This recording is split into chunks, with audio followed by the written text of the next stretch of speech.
So let's talk about layers. And let's say I want more than one layer. You have to think about layers as sheets of paper, one on top of the other. If one sheet of paper is on top of the other, it's going to hide the sheet underneath it. So if you pull up your window and select layers, make sure that's checked. Here's your layers palette. Right now, all of these shapes are in the same layer. What we want to do is add another layer. Oops, sorry. So select this from the drop down and select new layer.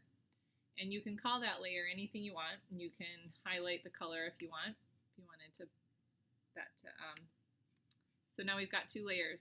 So if I copy this and I go into my new layer and I paste it in my new layer, okay, let's make this a different color so you can see how they are layered on top of one another. Right now, the blue layer, this blue star, is on top of the other layer, which contains all of these other shapes.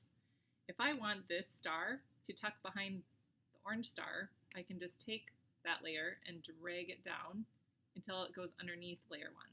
Okay, so that's one way to work with layers. Another way is if we have another object, we'll make another star. I'll make it yellow. If we have another object, we could put this in its own layer.